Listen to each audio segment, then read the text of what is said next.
Good afternoon, ladies and gentlemen, and welcome to another program of the ICT's podcast, Counterterrorism Today. I'm Itai Hanman, and it is a pleasure to be here once again, introducing another episode of Counterterrorism Today. And as we have been doing over the last couple months in these unprecedented times of the COVID-19 pandemic, I am blessed to be on a Zoom chat now with Colonel retired Miri Eisen.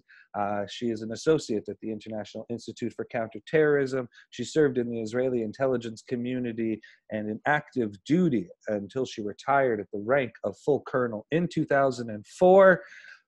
Colonel Eisen, how are you doing today? I'm doing fine, and I hope everybody is. Excellent. Well, appreciate you taking the time, and I appreciate you being willing to discuss the subject matter during this unprecedented time. As I mentioned, that we are here in a COVID-19 pandemic that once we thought was going away or we were getting past it, seems to be coming back in full force once again, especially here in Israel. And so let's start there. We said our discussion today was going to be a little bit about the geostrategic map of the Middle East, what has been going on here since COVID-19, how has the landscape changed, etc. And so let's start with Israel. How has Israel reacted to the COVID-19, and how has mindsets within the national security establishment shifted or changed in any capacity since the pandemic has hit? So I'm going to address your question looking at it from the national security point of view. One of the one of the odd things that happened in Israel, and I think that in its own way we're slightly exceptional, is that it has been the security establishment who has been the one to stand up. They are the ones who are expected to help out. It is the home front command inside the Israeli Defense Forces that are the ones who are physically out there. It is a joint security room where they've put in analysts from the Israeli intelligence community, from people who before were looking at, global threats, terrorist threats. Now they're looking at the COVID-19 threat. So in that sense, I would say Israel tried to chew this pandemic the way we like to look at national security threats. That's the way we're addressing it. That's both the upside and the downside. This is an issue which needed health authorities. How do you bring in the health aspect to it? How do you bring in civil society, social society? Is this about a ring of command, of hierarchy, the way that the military and security forces work? Or is this something which takes groupthink, getting together, different experts? And I'm saying that because at the beginning, when we did it in a hierarchy manner, it seemed that we were responding, I'm not going to say better, but we were very harsh in our response. We closed down our country for a month, for two, the economy, and then we decided to open up. And in the second stage now of the pandemic taking off, it's not going towards the security establishment, the national security people to be the ones to run it. And it looks a little bit different. There's a lot of different opinions on what needs to be done. The elected officials are not all saying, okay, this is what we need to do right now. And we can see that our response is different in the second round. I don't want anybody listening to us to think that the security establishment is the one that should be taking care of it. I'm only saying that we're seeing a vastly different response in the second round. And part of that is because we're not doing it in a hierarchy way that we were in the first few months. Very interesting. And I like that you brought up how the national security establishment, the security establishment is the one really standing up and handling a lot of the issues or trying to come up with the solutions that the government is trying to implement. There was a very interesting article in the Jerusalem Post not long ago that I'll just give you the headline before just asking a quick question. The headline says, if COVID-19 was a missile, Israel's reaction would be different. And it's a very interesting piece explaining how the reaction of the Israeli public, the reaction of the Israeli government, both from a coalition standpoint and national security standpoint would be very different if this were 1,000 missiles coming from Hezbollah over a weekend. We would, it lays out a scenario as well where this amount of people would be injured, laying it out in similar way to how COVID-19 has affected the Israeli public health and healthcare, etc., and stating outright that it doesn't seem like the prime minister would tweet out attacks against journalists or attorney general or someone like that in the midst of rockets falling on Israel. So why is this so much different? And so then the question really is to you, as mentioned, about the national security. Do you think that it would be much different if it were rockets falling on Israel? Would the reaction be different? Would the solution be much different? Would there be overdrive to find a solution to the rocket problem if it were rockets and not this pandemic? So it's interesting because part of my response is going to be to the way that you ask the questions. Itai, rockets are not fired at Israel. Somebody fires the rockets at Israel. It doesn't matter if it's Hezbollah. It doesn't matter if it's Shiites or Syrians inside Syria or Iran. The three arenas right now where we have militias, forces, countries who fire rockets at us. A pandemic? Who's responsible for the pandemic? Who brought the illness here? How do you stop something where it isn't that in a clear-cut way you have an authority that's responsible? And I would say that that's why there's such a big difference in the response, not just in Israel, but worldwide, because it's a lot harder to handle something where you can't really put a finger onto who is responsible. I'm going to open up parenthesis and come back to the question again, that in some of the arenas we've seen that even the President of the United States has said that China is responsible, meaning trying to take the pandemic and to put somebody responsible on it, or the World Health Organization, WHO, has not responded, so they're responsible. The WHO didn't start the pandemic. If China did or didn't, I can't say, start something at the end of pandemic that goes worldwide, is not something that you can handle in the same way. And that also means that the response is different. Having said all of that, I absolutely think that when you respond to a challenge like a pandemic, it could, and I think should be similar. Your response should be similar to the way that you would answer somebody firing rockets at you. Yes, it's more difficult, but that is how you would handle it. It's something which is affecting everybody. You have to look at your entire population. You have to give an overall response. In Israel, for throughout our existence, our 72 years of existence, there's no question that the strongest arm that was developed in Israel is our national security arm. So yes, you use your strongest arm to help you face what right now is the biggest challenge. Now we already get into politics. You already mentioned that a bit before. Why aren't we responding in the same way? Why are we not allowing national security, the cabinet, and others? We have to do a special cabinet. Yes, you're adding in, there's a whole security aspect, but there's a whole public health aspect. You let the health officials who are the experts to run that aspect, but then you need somebody to implement it.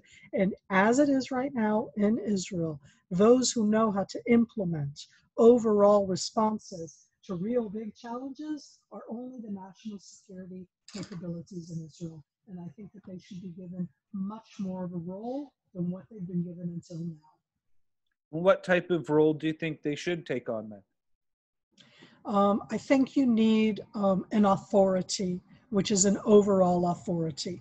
And it's something that the government has to give. But it does mean giving the national security capabilities who know how to bring into the same room. You have a protocol for emergency that in Israel was done by the Home Front. It's the only one that we have that both exists and it's been active and it knows how to respond, and we need to use that. Now, again, for everybody, it seems what? The military has to take over everything? No, but they're the ones who actually have a built-in hierarchy response. The Home Front was the one that knew how to go into the different neighborhoods and to help out and to give out the food. And so I do think that if you take the type of emergency authority that exists for when the missiles come and you use it to be able to handle the pandemic right now. It is the authority, meaning it's an overall one where they have real authority to be able to tell the police, the health authorities, for everybody to work out, for at the end to be for the benefit of all of Israelis, citizens and non-citizens. And I'll go so far as to say in Israel, with the relationship to the West Bank and the Gaza Strip, because when it comes to the pandemic, it's very challenging to close all of the doors. And so you need to do it through the National Security Authority. That's how I look at it. I don't think that it will happen because of politics. Remember that in the middle of all of this pandemic, Israel both went to elections. We've established a new government. That government is not an easy fit. And here we're seeing the differences between prime minister, the defense minister, health minister, just the way that that's working out is going on governmental political lines. Who's going to lead it? Very interesting, as I think you're right. You need to use the established infrastructure that you already have to be able to respond. I think in the United States, there isn't necessarily, from the military standpoint, the need to use the military. There's organizations like FEMA and things like that from the federal government that are able to respond. So I think people need to take that into consideration when looking at why Israel would use its national security apparatus. As you mentioned, A, it's its strongest arm, and B, it's the one with infrastructure already established that knows how to deal with scenarios like this. Something I wanted to ask you, as you brought up Homefront Command, etc., was, do you think that the response needs to be similar to that of a natural disaster? Because that's where Homefront Command is truly at its best, and we've seen it. Israel has sent Homefront Command around the world to go help in natural disasters, earthquakes, tsunamis, etc. Do you think that maybe people need to look at the pandemic from maybe a natural disaster standpoint, and then they would feel more comfortable with implementing Homefront Command into that role? I think that's a wonderful way to look at it. And I'll add in that you mentioned FEMA. And in that sense, in Israel, our parallel to that is the Homefront Command, which is going to be there for earthquakes and going to be there inside the home front to help us out in different aspects. Use it. It exists, and it exists for all of Israel. And I'll even say that in the first 2 months of the pandemic, it deployed not in what you would call regular border home front scenarios. It went into Arab cities of Israel because they needed somebody who could go in and who could, give out supplies and implement that. And they did it in dialogue inside the Israeli military in general. Also inside the home front, we have Arab citizens of Israel, Arabic-speaking citizens, Druze. It's much broader in that sense. When they wanted to do that in Beitar Elit, an ultra-Orthodox town, in Bnei Brak, an ultra-Orthodox town, you had military commanders who were running it. And again, everybody looks at it and goes, oh my God, they're bringing in the military. And I'm saying they're bringing in the strongest arm in Israel who knows how to do things like that. Now, here I want to be very clear. It should be the home front. This isn't about taking the Israeli Defense Forces, the IDF, that is what secures us from lots of other threats that we'll talk about in a moment, because they haven't disappeared in the pandemic. And it isn't saying, let's take all of those forces now and have them go fight the real battle. No. That other battle still exists. That battleground exists. And I am saying you can use a home front, which is based both on compulsory soldiers and a compulsory backbone that has an enormous amount of reserve servicemen, call them up and have them do that. And I think, to me, it's the way that I'd like us to try and contend with it. And I feel, that's my own personal opinion right now, that it's not happening a lot because of domestic Israeli politics, which never disappeared and are going through this pandemic with us. Yeah, it's a real challenge, and it's a shame how politics sometimes get in, or all the time, get in the way of decisions, get in the way of benefiting the general public as a whole. As you made mention, it seems like that would probably be the smartest and most logical way to attack the pandemic, with already built-in infrastructure that you already have that also works and does it well. But I digress. As you mentioned, there are quite a few threats facing the state of Israel that have not gone away during the pandemic. So maybe you can explain a little bit about those threats that Israel is facing, first and foremost? And second of all, if you could go into it in a way, explain if those threats have shifted or changed in any way due to the pandemic. So I want to do a zoom out and then a zoom in with the pandemic. And in my zoom out, I'll remind ourselves, Israel has borders. By the way, they're not what we would call legal borders agreed upon, but for the moment, we're going to talk about the borders or our armistice lines. We border, we're next to a dysfunctional, failing country called Lebanon, which has within it the force we know as Hezbollah and a lot of other challenges. We have a 138-kilometer border with Lebanon. We have a 79-kilometer border with Syria, which I may not call right now a failed state, but I'm certainly not going to call it a functional, happy one. It is in a state of slightly getting out of a decade of a harsh, harsh war. The war isn't over. Happens to be that right now the war isn't on our border, but it still exists quite nearby. So that's two countries that we border. We have an exceedingly long, over 400-kilometer border with the Hashemite Kingdom of Jordan. Jordan is a country that borders Iraq, borders Syria, borders Saudi Arabia. That's just three of our borders: Lebanon, Jordan, Syria, and we have a long border with Egypt, 195 kilometers. And I give those because those are our close by outer borders. And a step away from that, we all know over 1,000 kilometers from Israel, however, there is no real barrier in that sense. There's no sea or ocean.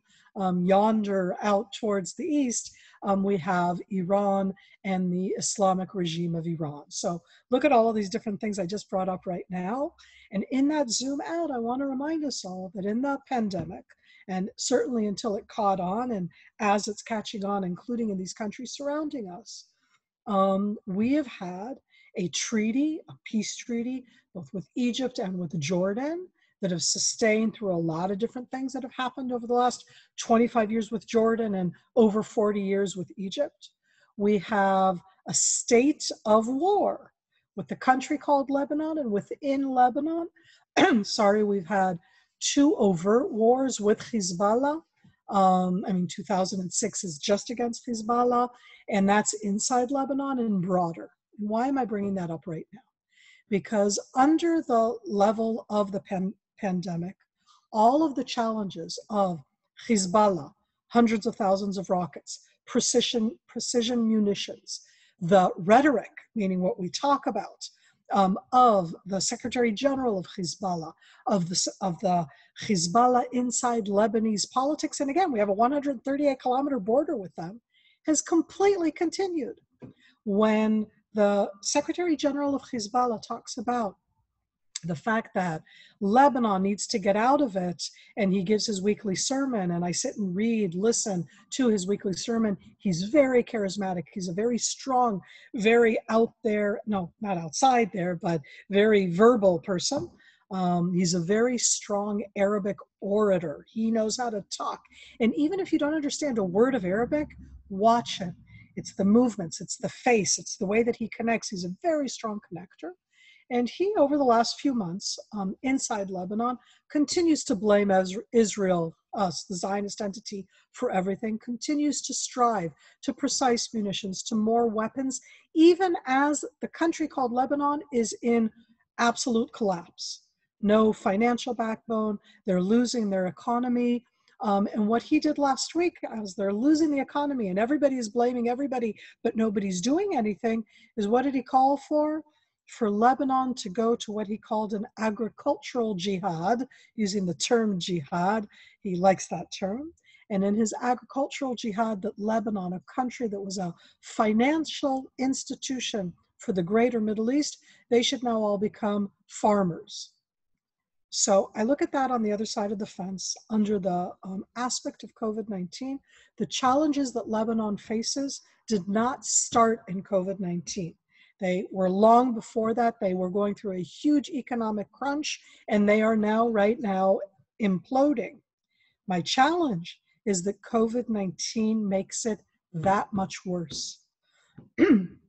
I always am very challenged when domestic issues in Syria, in Lebanon, could be in Iraq or in um, Iran or in Yemen, countries. Israel does not have a border, not with Iraq, not with Iran, not with Yemen. And yet, in their domestic rhetoric, when they want to talk about challenges, there's one that they managed to get united behind, and that's us. And COVID-19, where you'd think there'd be this common ground, remember, it's a pandemic, it's hurting us all, that would bring something different, at least in some way, in the rhetoric. Not at all. It's all stayed there. And under the radar of COVID-19, which has made Jordan keep people physically inside their houses, they actually had a lockdown for months. We didn't do it for months. They locked people down. They managed to have a very low level of deaths. I mean, I say that to their good, but the rhetoric with the whole aspect of Israel, our elections, the declarations by the prime minister about potential annexation, the government having within it the idea of annexing the Jordan Valley and a bit more within Judea and Samaria. Suddenly, like COVID-19, Schmovid-19, they're talking about that. It's like, what's the most important right now? Closer to home, the Palestinian arena, both in Judea and Samaria areas A and B and C, in the West Bank and in the Gaza Strip, disconnecting the security cooperation between Israel and the West Bank. They've cut it off, and it's called cutting off your nose to spite your face at the height of coronavirus. They just announced over the last few days that they don't have enough of the machines that we talk about so much in this time period. You cannot get in and out of the West Bank without going through Israel. I want to be very clear. We control the entrances and exits, including the ones that go towards Jordan. And in cutting off your nose to spite your face, you have to go through Israel to be able to get there. No cooperation. You don't want the machines. You want to blame us for everything happening there. It is a horrific cycle under the pandemic itself that has not gotten any better. You may want to ask some questions about that, because I went off on a tirade in that sense, because I look around, I see the exact same threats, and under the COVID-19, some of them are getting worse, not better. Which would you express are getting worse? So I'll give the following. One is the Islamic State. We all kind of went to sleep in 2018. The President of the United States said, yay, we've destroyed the Islamic State, or as he said, it's gone. It was never gone. It maybe was destroyed in its physical territorial sense, specifically inside areas of Syria and Iraq, but it was never destroyed in the ideological sense, and it's spread out beyond Syria, Iraq to additional places. For example, and it also has been for many years in the Sinai Peninsula, right next to Israel on the Egyptian side of the Israeli-Egyptian border. So it's another one of our quiet, peaceful borders, and it's not peaceful. And under COVID-19, everybody went inside. The Egyptian government says go inside. The Syrian government says go inside, as much as it can. So you and me, we're going to stay home. The Islamic State, under COVID-19, under everybody going inside, has been raising its head, both in Syria and in Iraq, and in Jordan, and in the Sinai Peninsula, and in a lot of additional places. That's not good news for anybody. In addition to that, as I mentioned before, Hezbollah has joined the Lebanese politics years ago. And in the last few years, it has been the person behind telling the government what to do. And in this specific government right now that was put together a couple of years ago, and then at the beginning of this year, there's a technocrat government, but the health minister is a Shiite Hezbollah person. The health minister, the one who's supposed to be doing things for Lebanon. It's a country. If Lebanese are dying, okay, if they don't have any kind of health care, if COVID-19 takes off, their economy is already gone, and Hezbollah is the strong arm behind there, I'm just, sadly, I'm sitting here and waiting for the coup that has not happened until now inside Lebanon, for officially Hezbollah saying, well, nobody else is going to pick it up. I'll take care of it. That's slowly where it's going to right now inside Lebanon. Could I ask you a Iran, question about that follow up sure, there specifically? Because sure. I think that changes the nature of the threat on the Lebanese border if Hezbollah were to officially take over the government in that sense in full capacity. I think multiple things would have to happen. I think the U.S. would have to reassess its assistance to the Lebanese army and arms sales. I think the Lebanese army would then be designated by Israel as an official target in that sense if Hezbollah is running it. I think the nature of the challenge and the threat changes.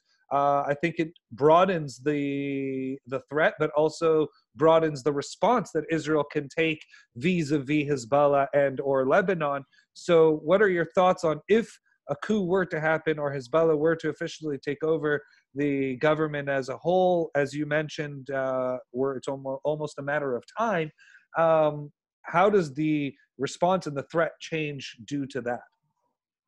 So I don't know that a coup is going to happen. As I said, when I'm sitting and waiting, that's part of that challenge of what Hassan Nasrallah wants. I think in its own way, it's very convenient for him right now. They are a non-state, enormously huge military capability, but they're not under the state. Let the state fail. I'll step in when they ask me to step in. Now they Hezbollah present all of their involvement in the Syrian war over the last decade, I mean, from 2011, as being A, Syria asked us to come, B, we were doing it to protect Syrians, whoever that is. We were protecting them against those infidels in the West and the Zionists and all of the bad guys. And Hezbollah present themselves inside Lebanon as doing the exact same. We're there to help out. We're Lebanese. But the question that I'm going to ask is how much they actually want to step in and be at the end the government, meaning to take that step of actually doing the coup. I'm not sure, but I certainly think that they're becoming more and more involved in making sure that the government does what they want in the way that they want. And it has to do with the demonstrations that have been in Lebanon over the last few weeks and over the last, I mean, we're heading in towards a year. The demonstrations there, they actually have real demonstrations there, have been there for almost a year. I mean, they started in the end of September, beginning of October last year, and here we are at the end of July, mid-July. I'm losing my sense of time in this pandemic. Been home a lot, right? And I think that if Hezbollah would officially take over, I'm going to say something I don't want to be taken out of context, okay? If Hezbollah takes over, it's as if easier for Israel because Lebanon becomes a much more clear-cut target.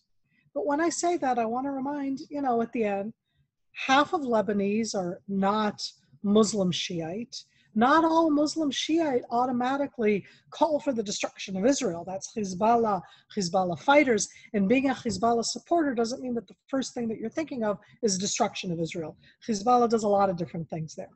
And that's not because I support Hezbollah. I'm just saying that I don't like categorizing everybody in one way. I think that the official government of Israel would find it very easy in that sense. If Lebanon was taken over by a coup by Hezbollah, that's it. We would step up what we do covertly, much more overtly against Lebanon, Hezbollah inside. There have been new documents that have come out based on open sources. I'm a little wary of open sources, but I support the idea of getting it out there, of the different precision munition sites that Hezbollah holds at the heart of Beirut. Beirut is not just a Shiite Hezbollah city. It is, I mean, it was, I imagine it still is, that challenge of polarizing societies is not just in the United States or inside Israel or inside Europe right now. There are polarizing societies also inside the Middle East, and Lebanon is actually one of those examples. So it would be very challenging because you don't want to immediately say, okay, everything's a target. Knock out, for example, electricity, fuel, which they don't have anyways right now, but that's something else.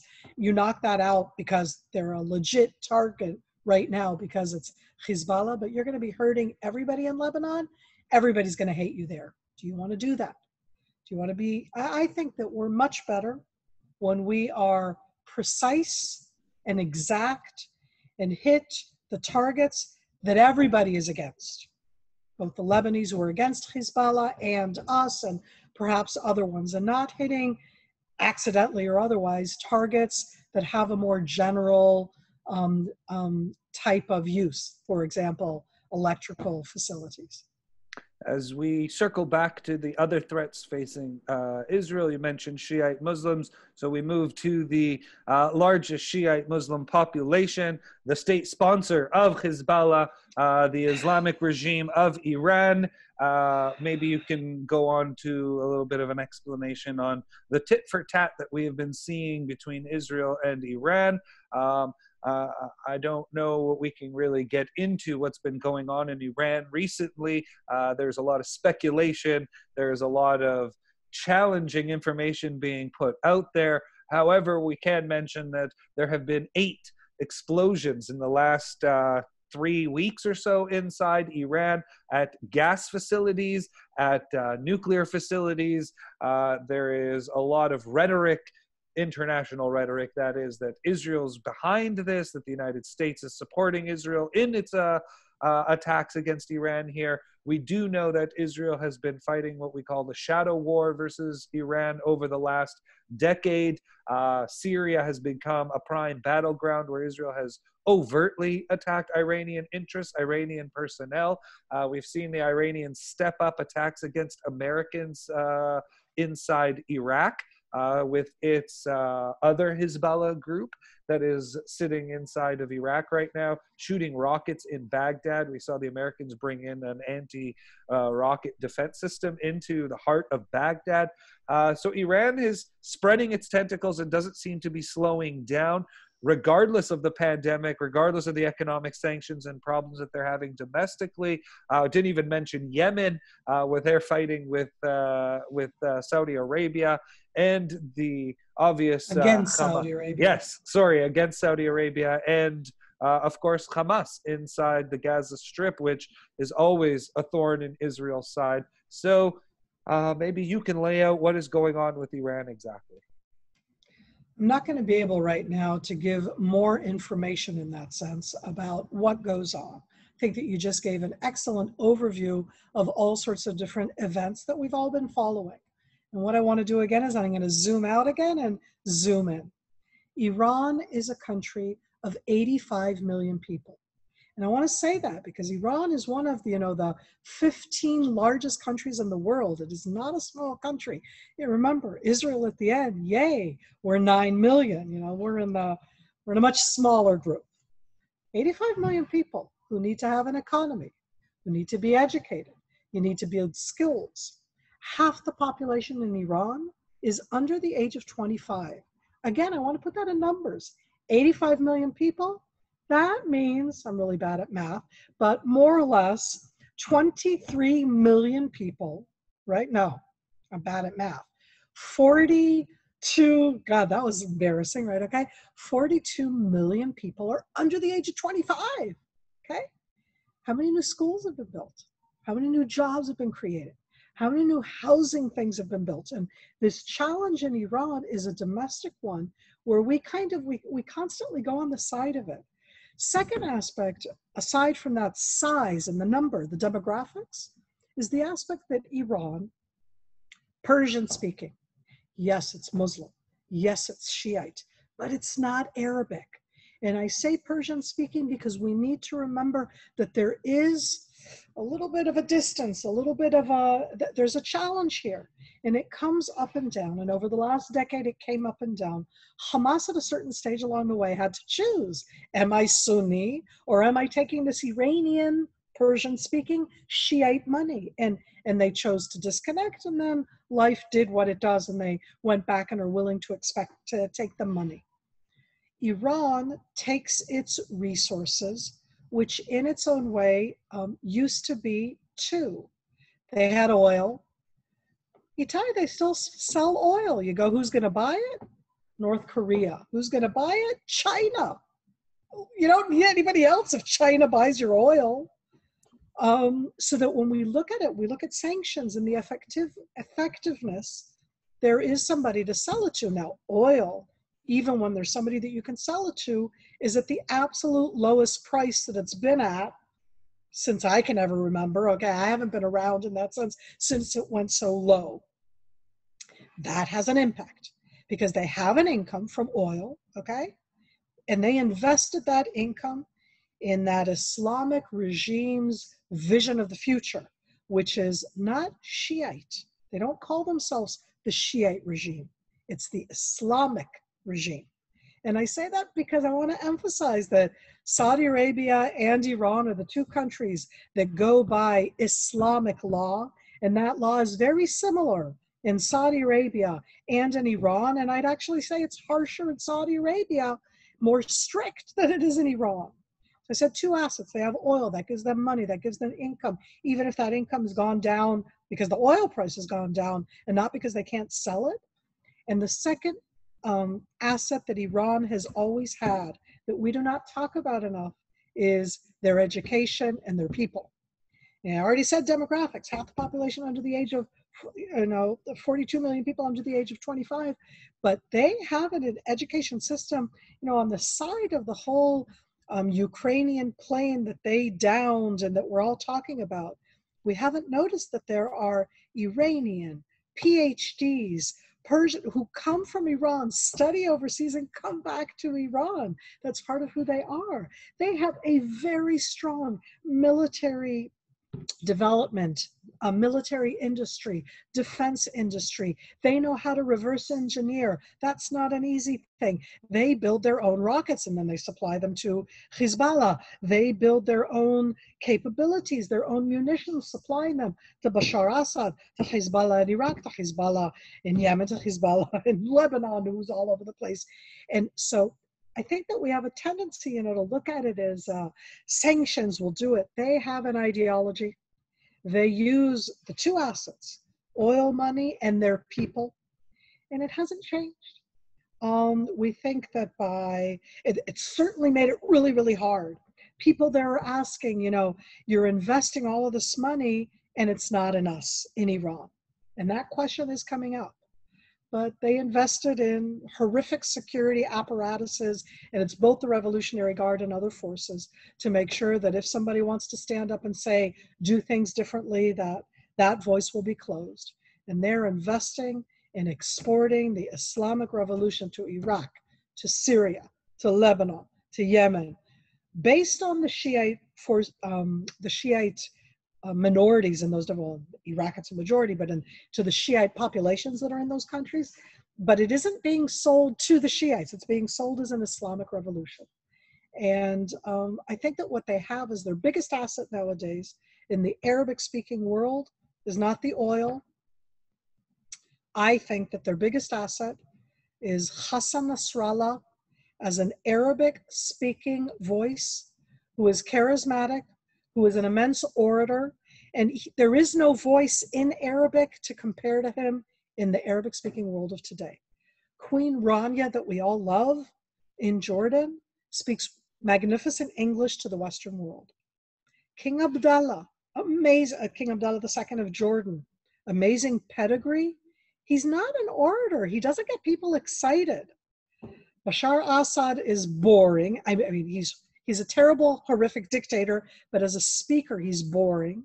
And I say that because all around right now, the one that you and I are doing a podcast, we're talking to each other. You talk to people who are interesting and to voices. You look at them online, people are watching Hassan Nasrallah. And I think of that today as being Persian-speaking Iran's biggest investment at the moment.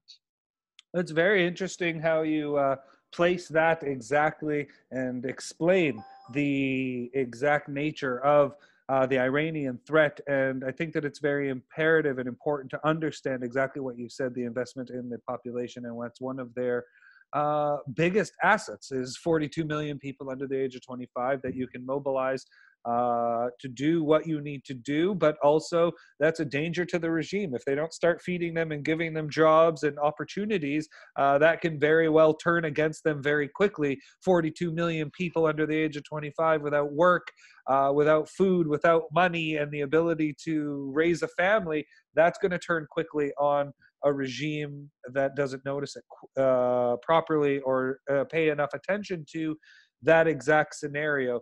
I think you brought up Hassan Nasrallah and the Arab-Persian tension and how he sort of mitigates that Arab-Persian tension and brings the Persian perspective, the Iranian Islamic perspective, to the forefront of the Arab community, which is imperative to the needs of the Iranians who are trying to build that land road, if you will, the bridge to the Mediterranean from Iran. They have somehow been able to overtake the Iraqi regime and sort of make it their own little puppet in that sense. They're having some challenges on that one right now. They are, but again, something 20, 30 years ago you would have thought completely out of the realm of possibility when you think Sure. Iraq and Iran. Obviously, Saddam Hussein, things have drastically changed there, but the population hasn't changed so much, and the memories of an 8-year-long war of gassing one another and explosions and whatnot doesn't just disappear. And so the fact that Iran has been able, that's a very important aspect to notice. And then now, I guess the question is how does Israel view this threat coming from Iran when you do that zoom out that you just did, and we explained the overview? How does Israel now respond to this threat or look at this threat, view this threat from Iran, when that threat stretches now from the Mediterranean and Lebanon all the way across Syria, Iraq, into Iran, and we know that they're on our southern border with Gaza as well through Hamas? So on this one, all you have to do is quote the Israeli Prime Minister, the Israeli Chief of Staff of the Israeli military, the Israeli Chief of the Air Force. In that sense, we have not been quiet about it. We have been active about it. We are the only, as far as I'm concerned, Western country who openly, even if we don't always claim it, have been acting against the Iranian regime and all of these different Iranian proxies, some of them more proxies, some of them quite independent, all over the Middle East. And I say that because I think that on this one, we have had a clear policy, we have been active on our policy, and we have put our money and our capabilities where our mouth is talking. And I say that because I think that we have been very different from the rest of the world. We have been criticized. This has come at a price. It's come at a price of a relationship with large portions of the North American population, of the Democrats, in the sense of the relationship at that time with President Obama. It's come at a huge price with Europe and different European countries. In that sense, we have taken a stand. We haven't said, you guys lead it. We see this as something which directly impacts us on our borders and further away, where there is a real threat to Israel, because within all of that rhetoric and the actions of the Iranians, since 1979 and the revolution in the last 41 years, they've only invented one new holiday. All of the other holidays were the Islamic Shiite additional holidays that were out there, and that, excuse the comparison, is, you can have a Mimuna for Moroccan Jews, and you can have the Easter, which is the Orthodox, and the Easter that's Catholic, and they have Shiite holidays that are slightly different and added than Sunni holidays. No, they added one commemorative day, which is Al-Quds Day. Al-Quds is a double entendre, which to me, when it was done in over 40 years ago, and for the last 40 years, when it is commemorated, which is always the last Friday communal prayer during the month of Ramadan. I'll remind us all that Ramadan changes the time period that it is every year, because they go by a moon cycle, so that the holiday, the month of Ramadan, changes every year by 10 to 12 days. I call it goes backwards. But I say that day that they invented and that has been commemorated has taken off throughout the Middle East, way beyond the Shiite community.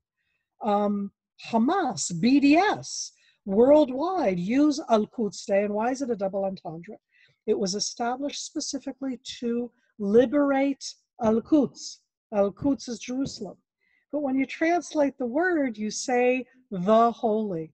Yay, how lucky for them. You can use that double entendre. Who did the United States kill, take out, assassinate, target? January 3rd of 2020. The commander of the Iranian Al-Quds force. So everybody wrote, it's the holy force. I'm like, it's a double term. It means the Jerusalem force, and it also means the holy force. And anybody who knows Arabic and beyond within that Arabic speaking world know that it's a double term. You're not just saying the holy, you're saying the Arabic term, and it's been the Arabic term since the 7th century. This is not a modern term. It isn't something that the Iranians invented that they call Jerusalem al-Quds. And so I look at that Iranian threat, and I think that Israel has been very clear that that threat is something that directly impacts us, and that we have been active at preempting in a variety of ways. And all I can say is if we did all of the things they said we did, kudos to us. I don't think we do everything that they say we do. I think that Iran is both falling apart because they do not have an income. And where are they investing the money? So that they actually also have plain old bad infrastructure, gas explosions. But with everything else that's happening, we most definitely have been active and out there at the front line. Very true, and very interesting way of placing all the threats and the response of Israel. I think it is on the Israeli side one of their more stronger positions, and one of the clearest positions this government has had. This government under Netanyahu has presented itself always as strong against Iran, standing up against Iran. Its policy has been clear. I wish they would have other policies. You don't have to agree with it, but I wish they would have other policies that were as clear and that you can dissect and understand and even make predictions on what will happen because you have clear policy in place. However, you notice me nodding and totally agreeing with you. Wish we could have such clear policy on everything. Before we let you go, Colonel Eisen, because it has been a long conversation and we've taken a lot of your time, so really appreciate it. I wanted to just ask you, has COVID-19 changed or presented a lasting change to the security establishment of Israel, as well as a lasting change to the geostrategy of the Middle East? Are we going, once the pandemic, I guess, subsides, second, third wave, whenever that might be, are we going to is everything going to revert back to pre-pandemic times, or has whatever happened changed in a lasting way? Two opposing directions. One, I think it brought up walls, barriers that had already been taken down. It doesn't matter if it's between Israel and the West Bank and Israel and the Gaza Strip, if it's between the West Bank and Jordan, if it's between the different countries. Everybody has put up barriers that over the last decade had been very porous. And I don't think that that's going to change. I think that that's a difference that happened because of the pandemic, and that it's here for a while to be. And at the exact same time, I think that it's brought about some levels of cooperation, more open and slight ways, between Israel and some of the countries that do not have diplomatic ties with Israel, like the Gulf countries, because the pandemic, as we said at the beginning of our conversation, it's not missiles that are fired by a government, by a military, by a militia into Israel. It's spreading out everywhere all of the time. Middle East and North Africa have been as hit by COVID-19 as the rest of the world. But the Middle East and North Africa, all of the countries, including Iran, most of the population is young, half under the age of 25, 65% of the population is under the age of 35, which means they've had a lot of less deaths than, let's say, Europe. And that's something that they're going to notice right now. In that sense of where you invest, what you do, what a pandemic does, that enormous youth, but it's bringing about harsher unemployment. There are going to be less jobs, bigger challenges. Those are things that are going to be stuck with us, not just right now, not after the pandemic hopefully takes a turn, we find the vaccine. The economics of it are still going to be with us for years to come. Very interesting. Colonel Eisen, want to thank you for this very sobering and enlightening conversation. For anyone that's joining us partway through, this has been a very wonderful conversation with retired Colonel Miri Eisen. She is associate in the International Institute for Counterterrorism. Colonel Eisen served in the Israeli intelligence community and officially retired from active duty at the rank of full colonel in 2004. Colonel Eisen, thank you so much for taking the time to be here with us and presenting the challenges that Israel faces over the next little while and on a daily basis from its enemies that surround us on multiple fronts, multiple borders, as you explained. However, it seems that the state and the military do have some clear policy towards these enemies and is doing the best that they can to protect the Israeli home front and the Israeli citizens. We thank you very much for your service, but also for your time and explanation.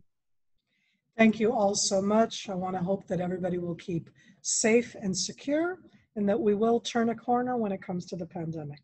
Most definitely. Thank you and stay safe and healthy. For all of us. Shalom. Shalom.